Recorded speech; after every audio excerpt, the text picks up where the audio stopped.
김진웅 목사님, 새벽을 깨우리로다. 75쪽입니다. 나는 의식을 잃고 쓰러졌다. 잠시 후 나를 흔들며 김씨, 김씨 부르는 소리에 눈을 떠보니 다른 부서의 일꾼들까지 모두 나를 둘러서서 내려다보고 있었다. 상처는 다행히도 대단치 않았다. 앞머리털과 눈썹이 다 타버리고 얼굴에 화상을 입었으나 심한 상처는 없었다. 나의 짝이 이러쿵저러쿵하여 사과를 하였으나 나는 낌새를 채고 아무런 대꾸도 하지 않았다. 새벽이 가까워오니 화상 입은 얼굴 피부가 따끔거리고 아려서 괴로웠다. 사무실 쪽에 연락이 된 것 같았으나 아무도 나와 보는 사람이 없었다.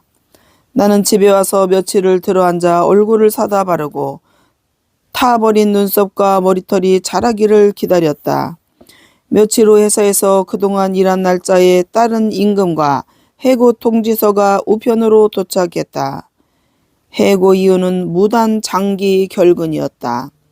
나는 노동의 원리나 방법을 들은 적도 없었고 주위에 자문받을 만한 선배도 없었다. 나는 너무나 막연하여 제풀에 주저앉을 수밖에 없었다. 말하자면 제1라운드에서 완전히 쾌우패 당한 셈이었다. 체면이 말이 아니었다. 자존심은 상할 대로 상하여 몸과 마음이 거지 발사기같이 되었으나 나 혼자의 힘으로는 힘을 써봤자 안전뱅이 힘주기였다. 기업주의 행포에 착취당하는 근로자의 권익을 위해 투쟁함으로써 현대화된 예수가 되어보려던 패기는 사라지고 폐잔병처럼 기가 죽어 있었다. 나는 첫판에 호되게 당해버려서 심신의 피곤을 느끼고 대구, 근교, 경산, 메노나이트 고등학교에서 성경을 가르치며 몇 달 동안 휴식한 후 1971년 3월 신학교에 복교했다. 제도화된 종교는 생명력이 없고 직업화된 성직자는 위선에 빠지게 된다며 순수한 병신도로서 생활 속에서 복음을 신천하야겠다는 그 정열은 한때의 객기로 사라져버렸다.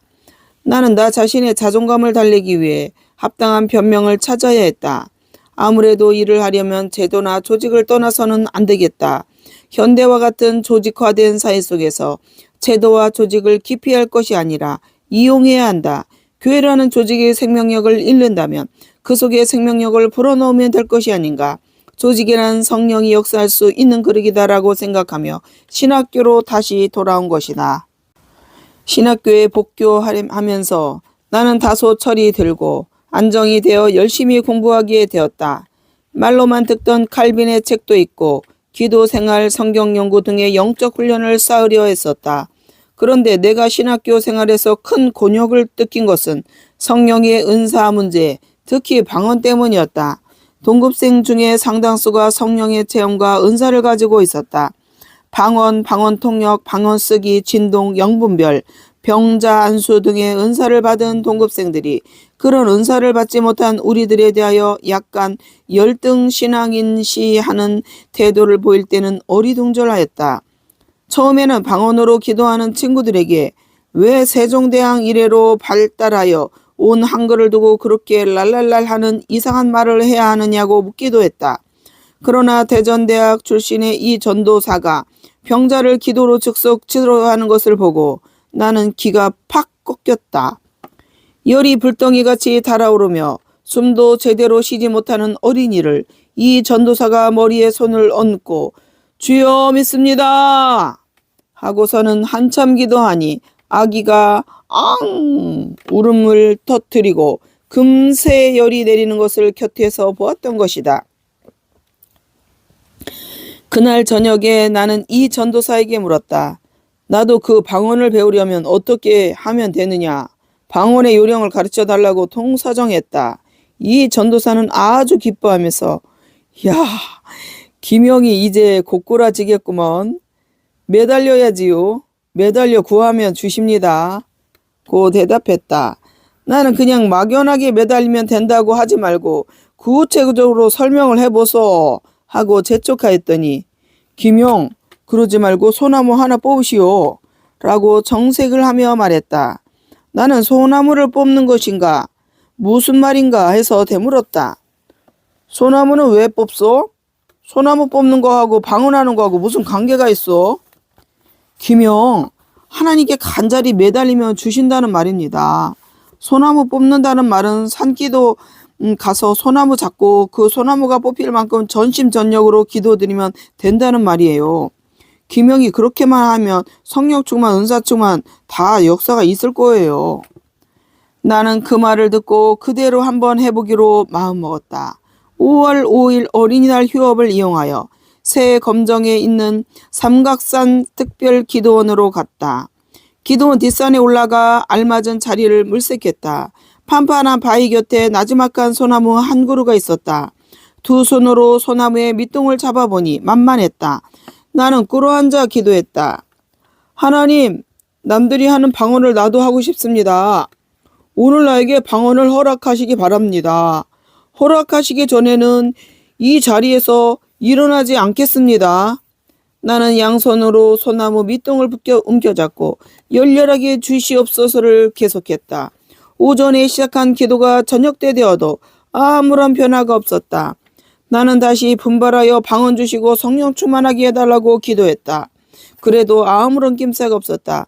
무릎은 아프고 허기는 지고 견디기 심히 괴로웠다. 그런 중에 전혀 딴 생각이 들었다. 내가 그래도 받은 은혜가 있고 주님께서 피 흘려 내 죄를 사하신 확신이 있고 하늘나라 생명책에 내 이름이 기록된 감격이 있는데 나에게 방언이 꼭 필요한 것인가? 이미 받은 바 확실한 은혜가 있으니 받은 대로 먼저 실천하고 나면 나머지도 필요하면 주님께서 필요할 때 허락하지 않으실까? 구태여 방언을 꼭 받으려는 건 나의 욕심이 아닐까? 이러고 있지 말고 내려가서 내가 믿고 있는 만큼의 신앙대로 전도해야겠다는 마음을 먹고 산을 내려왔다. 동대문 고속터미널로 갔다. 터미널 휴게소에서 나는 노방전도를 했다. 휴게실 한가운데 서서 나는 용기를 내어 연설했다. 여행을 앞두고 계신 여러분의 길을 잠시 빌리겠습니다.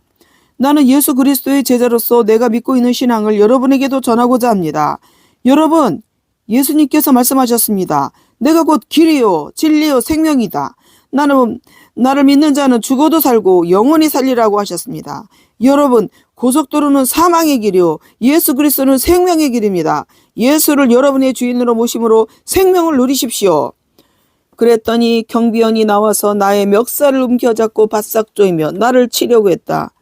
이 새끼 무슨 정신 나간 소리를 하는 거야. 뭐 고속도로가 사망의 길이라고 누굴 망하라고 그 재수 없는 소리를 하는 거야. 나는 깜짝 놀라 보니가 그런 것이 아님을 해명하려고 굳고 사죄하고 터미널에서 쫓겨났다. 내가 생각해도 고속도로는 사망의 길 운운한 것은 잘못했다. 설교 잘못하고 터미널에서 쫓겨나기는 했어도 내 마음은 깊었다. 내가 믿는 바를 대중 앞에서 입으로 시인하며 외치는 것은 나를 담대하게 만들었으며 나의 믿음에 자신이 넘치게 했다. 이제 방언은 관심조차 없어지게 되었다. 나에게 방언이 필요하다고 하나님께서 판단되시면 언제든지 주실 거라고 생각하게 되었다. 현재는 내 마음이 이렇게 기쁜 것으로만 족하다고 생각했다. 강나루의 신학교 기숙사로 들어가는 길에 버스 속에서 나는 설교를 했다. 여러분 얼굴이 왜 그렇게 지치고 피곤해 보이십니까? 여러분의 마음속에 예수 그리스도께서 계시지 않기 때문입니다. 예수 그리스도는 말씀하셨습니다. 내가 너에게 평안을 주노니 내가 주는 평안은 세상이 주는 평안과는 다르다. 세상의 평안은 일시적인 것이나 예수님께서 주시는 평안은 영원한 것입니다. 샘에서 지하수가 솟아나듯이 우리 마음에 항상 솟아나는 평안과 감사가 주님이 주시는 것입니다. 여러분도 나처럼 예수 믿고 멋있게 기쁘게 살아갑시다. 이번에는 차장 아가씨가 말했다. 아저씨, 좀 조용히 좀 해주세요. 예, 소란케 한 건 미안합니다. 그런데 아가씨는 예수 믿습니까? 아가씨도 예수를 믿게 되면 조용해지지 못합니다. 예수를 믿으세요. 그렇게 좋은 예수 아저씨 혼자 믿으세요. 차장 아가씨는 눈길이 셀쭉해가며 말을 톡 쏘았다. 나는 종점에서 내려 기숙사로 올라가며 바보처럼 벙글벙글 웃었다. 대구에서 노동운동이 우습게 끝나버린 후로 나는 새로운 일을 찾고 있었다. 신학교에서 공부하면서 계속 기도했다. 주님, 내가 주님을 어떻게 섬겨야 할지 가르쳐 주십시오. 빈민 선교의 첫발. 그의 여름방학에 주님께서 나에게 내가 하여야 할 일을 보여주셨다. 그 일은 활빈, 즉 신앙으로 가난을 이기자는 할빈의 사명이었다. 이제부터 내가 할빈의 사명을 받고 할빈교회를 창립하기까지의 과정을 이야기하고자 한다. 대구에서 올라와 복교한 해의 여름방학에 연희동 빈민지구에서 도시선교 훈련을 받게 되었다. 연세대학교 부설 도시문제연구소에서 신상길 목사의 지도로 도시 빈민 지역에서의 선교 활동을 훈련하는 과정이었다. 신상길 목사님은 연희동 산비탈에 밀접하여 있는 판자촌을 선교 훈련 지역으로 선정하고 우리 훈련생 7명을 투입했다.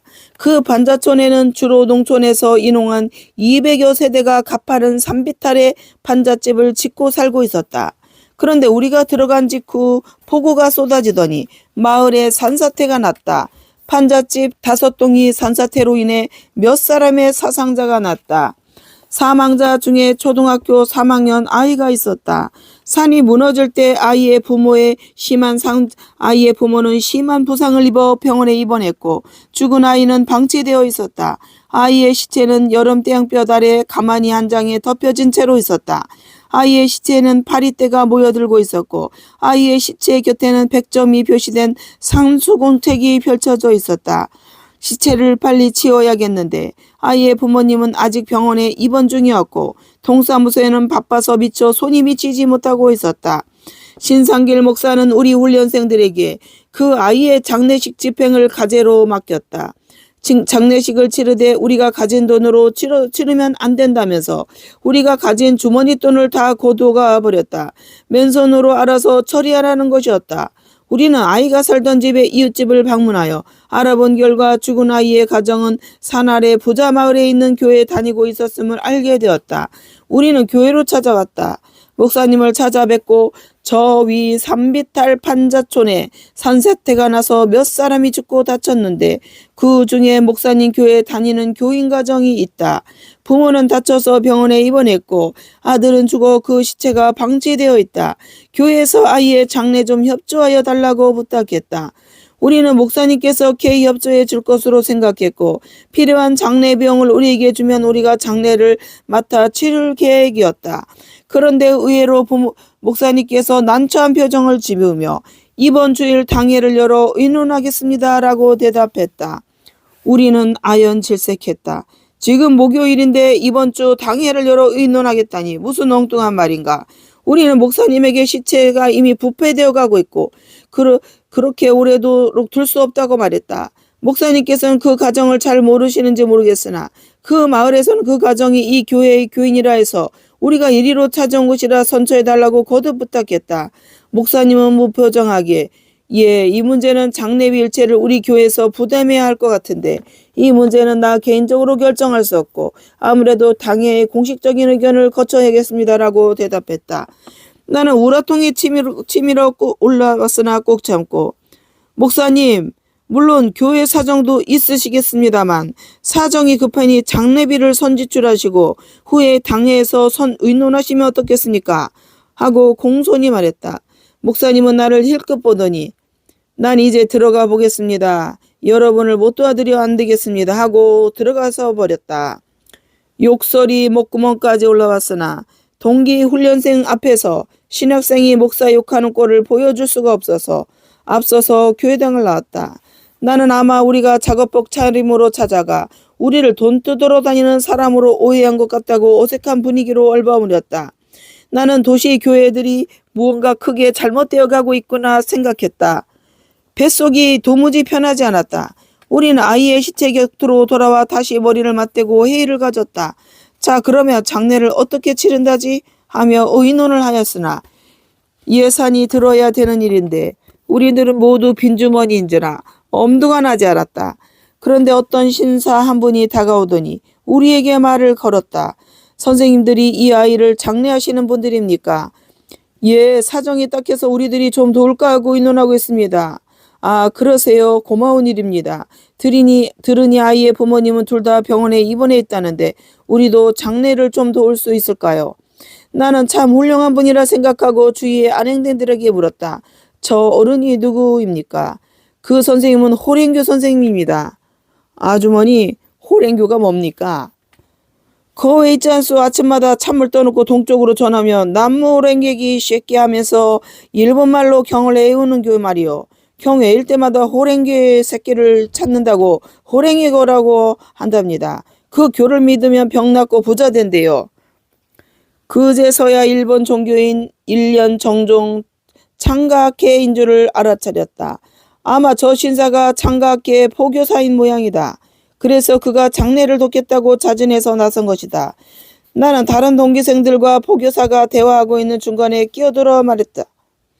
선생님께서 이렇게 관심을 가져주시면 감사하지만 아이의 장례식은 우리가 이미 준비하고 있습니다. 나는 그가 이 일에 끼어들지 못하게 막았다. 그는 이상하다는 눈을 보며 나를 보며 그래요? 그러시다면 나도 장례비에 보탬이 되게 기부나 좀 하지요. 하고 5,000원짜리 한 장을 빼준 후 수고들 하세요 하고 사라졌다. 자초지정을 지켜보던 주민들이 말했다. 그 일본 것이나 말거나 사람들의 행실은 된 사람들이요. 저래야 쓰는기요. 그놈의 예수쟁이 예배당 놈들은 몇 번 연락해도 와보지도 않지 않냐? 나는 혼자 얼굴이 붉어졌다. 우리는 그 돈과 시계 하나를 전당포에 잡힌 돈으로 장례를 치렀다. 몇 번씩 연락하여도 와보지 않는 교회와 일부로 장례하여 장례비용을 주고 가는 장가학회. 둘을 두고 주민의 관심이 어느 편으로 쏠릴 것인지를 자명한 것이었다. 당시 장가학회는 도시 빈민계층 영세 노동자들, 농어촌에 그런 식으로 파고들어 자칭 23만 세대 100만 교도를 자랑하고 있었다. 그들이 가난한 사람들에게 전하는 메시지는 간단하고 구체적이었다. 신앙심을 가지고 경문을 열심히 해오면 육신의 질병이 물러가고 물질의 축복을 받아 부자가 된다는 것이다. 그들은 내사를 이야기하지 않는다. 시달리고 지친 영세민들에게 치병기복 신앙으로 눈앞에 보이는 복을 약속한다. 절복이라는 방법으로 행하는 그들은 복교활동을 철저하다. 기독교식으로 말하면 맨투맨하는 개인전도 방법이다. 훈련된 신도들이 그 한 사람 한 사람씩을 만나 간증과 사례 제시로 전도하는 사람이다. 또 지역별로 그룹 모임을 열고 이웃을 초청하여 병 나은 재훈과 부자 된 사례를 전달함으로써 가난하고 병든 이들의 허점을 파고드는 것이었다. 그들을 방치해둔 채 외색 종교 운운하고 있으면 교회는 영세민 지역에서만 창가학회에서 밀려날 것이라 생각되었다. 나는 그날 이후로 서울 시내의 빈민촌 실태에 대해 깊은 관심을 가지고 현지 답사를 하여 실정을 파악하고 자료를 모으기 시작했다. 빈민 지역의 실태를 알면 할수록 빈민들을 위해 일하겠다는 생각이 굳어졌다. 당시에 서울시에서는 18만 5천 동의 무허가 판잣집이 있었다. 판잣집 한 동에 새들어 살고 있는 세대의 평균이 2.2세대였으므로 서울 시내에서 전 판잣촌 인구는 무려 40만 7천 세대였다. 세대당 평균 식구를 5명으로 잡아 200만이 넘는 인구가 판잣촌에 살고 있었다. 서울시 변두리를 그린벨트가 싸고 있듯이 서울시 중심가인 청계천에서부터 중량천을 거쳐 변두리까지 판잣촌 벨트가 형성되고 있었다. 서울시 인구 600만의 3분의 1이 판잣촌에 거주하고 있는 것이다. 이 방대한 판잣촌 인구에 대한 교회의 영향력은 어떠했을까? 한마디로 교회의 영향력이나 역할은 거의 전무한 상태였다. 이에 비해 창가학회는 판잣촌 곳곳에 뿌리를 받고 상당한 영향력을 행사하고 있었다. 판잣촌 주민들은 샤머니즘의 풍토에 깊이 젖어 있어 가는 곳마다 무당이 성행 중임을 알리는 깃발이 나부끼고 있었다. 판잣촌을 답사하면서 주민들과 대화를 나누는 중에 한 번은 이전에 교인이었다가 지금은 교회에 나가지 않고 있는 분을 만나 이야기를 나누었다. 왜 교회에 나가지 않고 그만두셨습니까? 교회 좋지요. 나가야지요. 그렇지만 돈을 벌어야 나가지요. 아니, 교회 나가는데 돈이 필요합니까? 하나님께서 아무나 값없이 구원을 받으라 했고 예수님은 가난한 자들에게 복음을 전하러 오셨다 했는데 어째 돈 이야기를 하십니까? 예수님은 가난한 자를 위해서 왔는지 모르지만 어디 교회에 가난한 사람 다닐 땐가요? 돈 있어야 교인 생사 행세하지요. 교회는 돈 있는 사람 다니는 곳이 우리 같은 노가대는 느낄 수 없는 곳이에요. 우리 같은 노가대는 낄 수 없는 곳이에요. 나는 그분의 말을 깊이 생각했다. 그분의 말이 오늘의 한국교회에 대한 고발이 아닐까. 나는 가난한 자들을 위한 교회를 세워야겠다고 생각이 더욱 간절해졌다. 그렇다면 많은 반자촌 중에 어느 지역에 들어가 교회를 세우고 일할 것인가 하는 데서 생각이 발전했다. 이래하여 나는 교회를 세울 후보 지역을 물색하러 다니기 시작했다. 1971년 8월 6일 나는 청계천 지역을 탑사하게 되었다. 서울의 번화가를 가로질러 흐르는 청계천은 옛날에 물이 맑아 청계천이라 불렀는지 모르겠으나 지금은 온갖 오물을 담고 악취를 풍기며 흘러 한강으로 굽어든다. 이 청계천이 육가를 지나 3.1 고가도로로 끝나는 지점에서부터 양편 제방을 끼고 판자촌이 밀접되어 있었다. 통산 1만 2천여 세대 6만여 주민이 비좁은 틈에 살고 있었다. 나는 고가도로가 끝나는 곳에서부터 시작하여 하류로 살피며 내려갔다. 아래쪽 한양대학교 뒤편에 천여 세대가 살고 있었다. 행정구역을 물으니 여기가 성동구 송정동 74번지라 했다. 그 지역이 마음에 들었다. 같은 판잣집들이지만 송정동 73번지 내에 살고 있는 1만 600여 세대는 더욱 초라하게 보였고 생활 수준이 판잣집들 중에서도 맨 밑바닥인 것 같았다. 이 지역에서 김종길이란 청년을 만났다. 아내와 아들 하나 세 식구의 가장이었다. 그의 집에서 초대받아 가서 밀가루 수제비를 대접받으며 이야기를 나누었다. 김종길 씨는 전남 장흥 출신으로 나이는 나보다 한 살 위는 1940년생이었고 잘 믿어보려는 애쓰는 교인이었다. 그는 반자촌에 살고 있지만 헌신적이고 의협심이 강했으며 종교성이 대단히 강한 분이었다. 우리는 만난 첫날에 뜻이 통하는 사이가 되었다. 그는 내가 반자촌에서 일하고 싶어하는 취지를 알고는 쌍수를 들어 환영하며 이 송전동 반자촌에서 일하자고 제의했다. 해질 쯤에 그는 옆방 주인집 아들 수년간 병중에 있는데 이제 거의 죽게 되었다고 했다. 배에서 고름이 나와 매일 한 채더리씩 받아내고 참 불쌍하다고 했다. 나는 그의 말을 듣고 가하려는 생각이 들어 한번 만나고 싶었다. 그 아이에게 안내해 줄 수 없느냐, 한번 가서 기도라도 한번 해주고 싶다 했더니 김정길 씨는 선뜻 나서며 옆방으로 나를 데리고 갔다. 71년 8월 6일 오후 2시경이었다. 이 한 번의 방문이 나에게 결정적인 출발점이 될 줄은 몰랐었다. 한낮인데도 어둠침침한 방이었다. 아랫목에 때 묻은 요가 있었고 병든 아이가 누워 있었다. 어머니처럼 보이는 40대의 아주머니가 곁에 앉아 있었다. 실례합니다. 들어가도 되겠습니까? 하니 들어오라 했다. 어떻게 오셨냐고 묻기에 어린 환자가 있다길래 이문하러 왔다고 했다. 소년의 어머니는 고맙다는 인사를 하고는 한숨을 푹 내쉬었다. 그리고 아무 말이 없었다. 나는 소년을 보았다. 그리고 온몸이 섬뜩해옴을 느꼈다. 뼈마디가 졸아드는 느낌이었다. 나는 옆에 사람이 눈치채지 않게 몇 번이고 몸을 비틀고 어깨를 움찔거리며 창자가 뒤틀리는 듯했다. 인간이 어떻게 저렇게 비참해질 수 있을까? 팔다리는 손가락처럼 가늘었고 배는 올챙이처럼 부풀었다. 움푹 패어 들어간 눈동자에 죽음의 그림자가 머물고 있었다.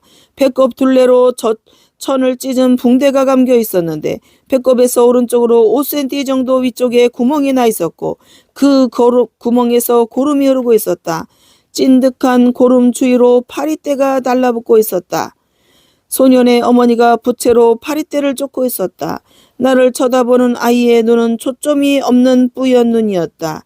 나는 끓어오르는 격한 마음을 누르며 생각했다. 지옥이 있다면 바로 이러할 것이다. 누군가에 대하여 분노가 솟구쳤다. 왜 한 생명을 저렇게 방치했을까? 누구의 죄 때문일까? 누구의 죄 때문에 어린 생명이 저 지경에 이른 것일까? 나는 저 소녀는 우리 모두의 죄로 저렇게 된 것이라 생각했다. 어린들의 탐욕 때문에 저 어린 것이 지옥에 떨어져 있는 것이다. 우리 모두가 각기 제 자신만 생각하고 이웃에 대한 사랑을 버렸기 때문에 이 고귀한 생명이 이런 비참함을 당하는구나 하는 생각이었다. 나는 이 아이를 인간으로 회복시키는 일에 전력을 다해야겠다고 생각했다. 이 소년을 결코 죽게 해서는 안 된다. 이 소년이 더 이 상태로 죽는 것은 인간의 양심의 죽음이요, 한국 교회의 사망이다. 절대로 살려야 한다고 속으로 외쳤다. 언제부터 아팠습니까? 5살 때부터 아파서 침을 맞고 고쳤는데 지난해 가을부터는 재발하여 갑자기 심해졌습니다. 배에서 고름이 나오기 시작한 지는 얼마나 되었습니까? 약 2달 전부터예요. 소년의 이름은 김학형이고 나이는 12살이었다. 병원에 가서 진찰이나 치료를 받아봤냐고 물으니 어려서 침 맞으러 다녔고 지난해 재발한 후로는 병원에 가지 못했다고 했다. 처음 아플 때 감기인 줄 알고 감기약을 사 먹었던 것 외에는 약을 먹이지 못했다고 했다. 지금은 아버지가 매일 한 번씩 고름 나오는 자리를 알코올로 소독하고 있다는 것이다. 고름이 계속 저렇게 나오냐고 물으니 하루에 한 종기 정도 매일 받아낸다고 했다. 힘을 합쳐 학형기를 고칩시다.